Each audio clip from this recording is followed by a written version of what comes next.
Assalamualaikum warahmatullahi wabarakatuh. Hakikat psikologi. Psikologi itu ialah studi ilmiah tentang perilaku dan proses mental. Beberapa tokoh seperti William James, John Dewey, E.L. Thorndike. Beberapa tujuan psikologi: memahami sifat atau karakteristik dan kemampuan siswa, memilih metode belajar yang efektif untuk membantu siswa memahami prinsip-prinsip dalam belajar, memberikan informasi yang dibutuhkan siswa untuk berpikir kritis. Perkembangan kognitif berkaitan dengan pembentukan dan pemahaman mulai dari tahap sensorik motorik usia 0-2 tahun. Mereka dapat mengkoordinasikan pengalaman sensorik dengan aksi motorik.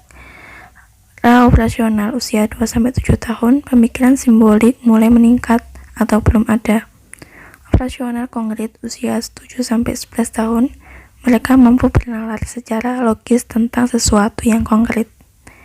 Operasional formal usia 11 sampai dewasa, di usia ini anak mau berpikir abstrak, idealis, dan logis. Perkembangan sosio-emosional usia prasekolah dapat mengembangkan hubungan antara sebaya, perilaku, prasosial, dan bermain. Usia SD dapat mengembangkan self-concept dan self-esteem, pentingnya dan penerimaan sebaya.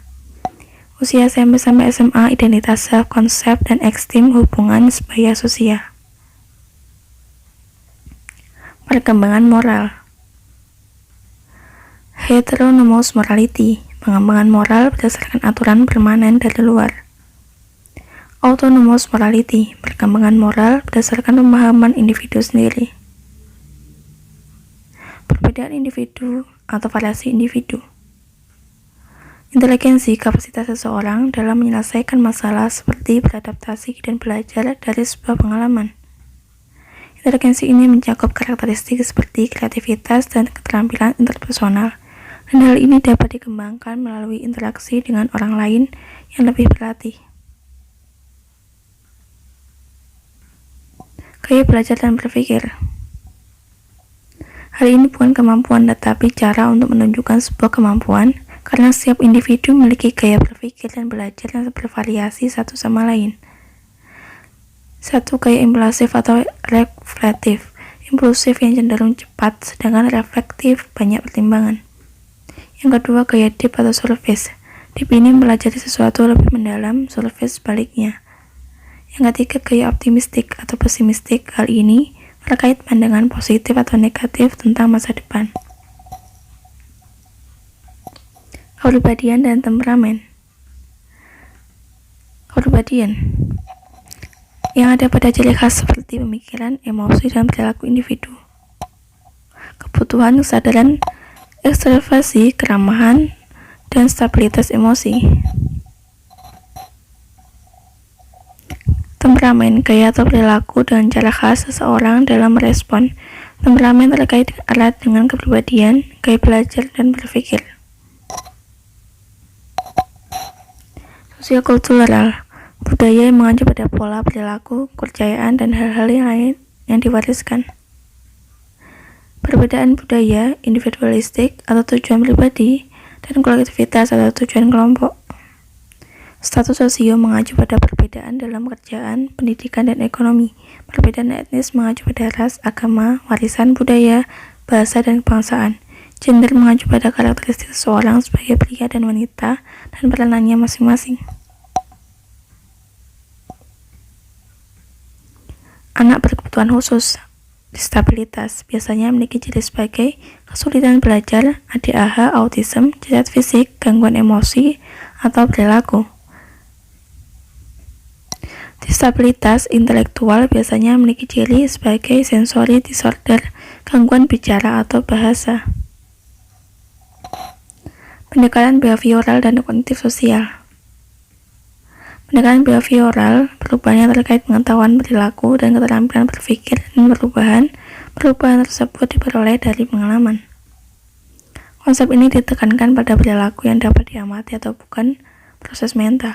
yang secara baik verbal maupun nonverbal yang dapat dilihat atau didengar secara langsung. Perilaku tersebut juga muncul karena adanya respon atau rangsangan dari lingkungan. Operant Condition (B.F. Skinner) atau perilaku belajar. Hal ini berfokus pada penggunaan konsekuensi untuk mengubah perilaku. Misal, reinforcement, konsekuensi yang dapat meningkatkan perilaku. Punishment, konsekuensi dapat mengurangi perilaku. Beranalisis perubahan perilaku yang merupakan prinsip-prinsip dalam operant conditioning. Dalam penggunaan APA, meningkatkan yaitu memberi penguatan yang efektif, tepat waktu dan sesuai sarana atau sasaran. Membentuk yaitu mengajarkan perilaku baru, memberi dan reinforcement kemudian punishment. Pendekatan kognitif sosial. Dengan menekankan perilaku timbal balik dari perilaku, lingkungan, orang, atau faktor kognitif, dan semua itu saling mempengaruhi.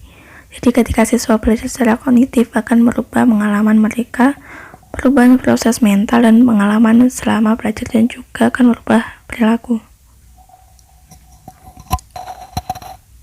Modeling yang merupakan konsep sentral dan dalam teori kognitif sosial yang berpotensi merubah kognisi siswa.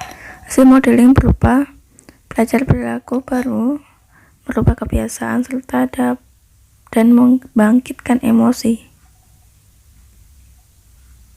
Teori kognitif dalam pembelajaran. Dalam hal ini terdapat penekanan pada proses mental, pengetahuan informasi, dan belajar sesuatu secara ilmiah. 1. Register sensorik, menerima informasi, pemeliharaan pendengaran, rasa, bau, dan sentuhan, serta waktu penyimpanan serta informasi tidak lama atau hanya beberapa detik saja. Kedua, memori jangka pendek, yang kapasitasnya hanya 5-9 item per 12 detik saja, atau penyimpanan informasi hanya dalam jumlah terbatas dan dalam waktu yang singkat. 3. Memori jangka panjang yang memiliki kapasitas tak terbatas serta dalam hal penyimpanan informasi dalam waktu lama. Dan beberapa keterampilan dalam berpikir, bernalar yaitu dengan logis menggunakan induksi dan deduksi untuk mencapai kesimpulan.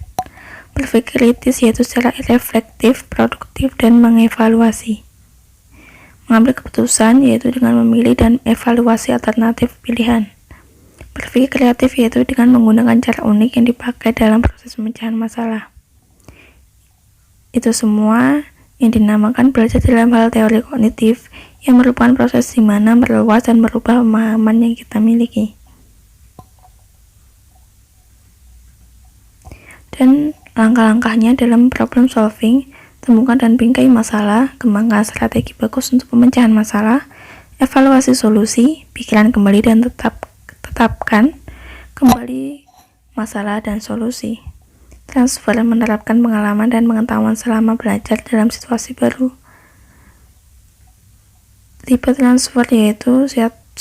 Situasi yang hampir sama, 2. Situasi berbeda, dan 3. Otomatis atau tak disadari. Pengaruh motivasi dan emosi dalam belajar. Motivasi atau kekuatan atau dorongan. Faktor internal yang aktif dapat mengarahkan dan mempertahankan perilaku dan membuat seseorang menentukan tujuan. Kategori motivasi ada 2, motivasi intrinsik, dorongan sebagai sarana untuk mencapai tujuan. Yang kedua, motivasi intrinsik, dorongan mencapai tujuan pribadi. Emosi, di mana keadaan yang membuat orang senang, sedih, cemburu, aman, takut, dan sebagainya. Perspektif behavioral, memberi reward dan punishment. Humanistik yaitu menekankan personal growth atau kebebasan membuat pilihan kualitas diri. Perspektif kognitif, pikiran seseorang dapat mendorong motivasi mereka, karena dalam pikiran tersebut terkait dengan keyakinan serta harapan. Perspektif sosial merupakan motivasi yang berhubungan dengan orang lain. Sosiokultural menekankan partisipasi seseorang dalam komunitas sosial. 5 kebutuhan menurut Abraham Maslow. Yang pertama ada sosiologi, yang kedua rasa aman, ketiga cinta dan memiliki, keempat penghargaan, kelima aktualisasi diri. Faktor-faktor yang mempengaruhi motivasi: kebutuhan, keyakinan, tujuan atau sasaran, minat, emosi. Motivasi intrinsik bisa ditingkatkan melalui menciptakan iklim sportif di kelas, menumbuhkan minat, memelihara rasa ingin tahu, memberi tugas yang menantang, variasi model presentasi yang menarik, membantu siswa membuat pilihan atau tujuan. Masalah-masalah berprestasi siswa dalam berprestasi. Yang pertama, ekspektasi yang rendah untuk sukses. Kedua, melindungi harga diri dan menghindari kegagalan. Ketiga, menunda-nunda. Keempat, siswa yang perfeksionis. Kelima, kecemasan tinggi. Keenam, siswa yang tidak tertarik atau berasing. Meningkatkan motivasi siswa atau untuk berprestasi antara lain dengan menumbuhkan motivasi ekstrinsik dan intrinsik, mencari penyebab dari hasil mindset dan motivasi, kemajuan, ekspresi diri positif, menetapkan perencanaan, tujuan dan monitoring, serta tujuan dan nilai positif. Emosi dan peranannya. Emosi yang merupakan hasil dari responsif fisiologis yang dibaca oleh otak amigdala. Manusia cenderung mempelajari dan mengingat hal yang memancing respon emosional. Emosi mempengaruhi belajar dan dengan mengubah kadar dopamin dalam otak. Dopamin yang mengaruhi memori jangka panjang dengan menggerakkan pada satu aspek situasi, seperti pengalaman, sukses, dan gagal terhadap emosi siswa dalam belajar. Emosi adalah penyebab dan konsekuensi dari proses pembelajaran. Manajemen kelas dalam pembelajaran. Manajemen kelas yang efektif dapat membantu siswa mematuhi aturan dan mengkonstruk pengetahuan. Manajemen kelas juga dapat berguna untuk mengantisipasi munculnya masalah perilaku di kelas. Prinsip-prinsip dalam mendasar dalam manage lingkungan fisik kelas. Mengatur lalu lintas kelas agar semua siswa dan guru bergerak dengan luasa.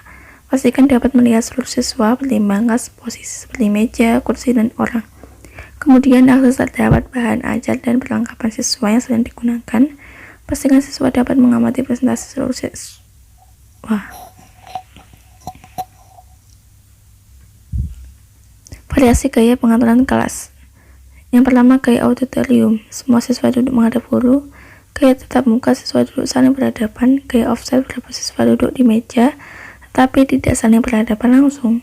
Gaya seminar, siswa duduk dalam posisi meningkat atau membentuk huruf U. Gaya kluster, duduk dalam satu meja saling berdekatan. Menciptakan lingkungan yang positif, belajar dari dua strategi umum. Menggunakan gaya autoritatif, seperti guru memberikan kebebasan siswa berpikir, berperilaku dengan pemantauan. Mendorong kerjasama antar siswa atau hubungan positif dan pemberian reward. Memberikan pembelajaran yang responsif secara budaya dan dapat memahami latar belakang siswa yang berbeda. Memanage kelas yang efektif. Menjadi komunikator yang baik serta skilling harus diawasi oleh guru. Berbicara seperti kontak mata, parafrase, sintesis pola atau tema, feedback atau timbal balik. Mendengar seperti kosakata mudah dipahami, kecepatan sesuai, tepat dan logis. Keterampilan nonverbal seperti ekspresi wajah, mata, tangan, bibir, kepala, dan sebagainya. Gerakan tubuh. Mengatasi masalah perilaku di kelas. Intervensi minor sedang. Perilaku yang jarang terjadi dan tidak mengganggu kegiatan kelas, biasanya untuk masalah seperti ngobrol, makan di kelas, terlambat, dan sebagainya. Agresif, jenis-jenis perilaku agresif di sekolah. Perkelahian, bullying, permusuhan dengan guru. Mengatasi bullying, menghadapi secara pribadi, mendekati pelaku atau korban bullying. Memilih siswa senior yang dihormati untuk memonitorkan perilaku dan memberi interferensi. Menyadari area-area tanpa pengawasan yang mungkin dijadikan tempat pembulian. Jika bully cukup serius, maka perlu melibatkan ke pihak sekolah atau bahkan orang tua. Membuat aturan tegas tentang bullying, mengedukasi semua pihak tentang bullying.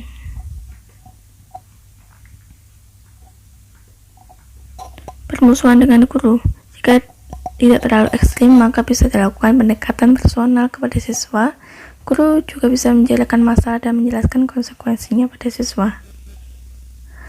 Yang kedua, jika ekstrim, maka bisa meminta siswa ke kantor untuk meminta bantuan pihak lain. Cukup sekian video dari saya. Kurang lebihnya mohon maaf. Wassalamualaikum warahmatullahi wabarakatuh.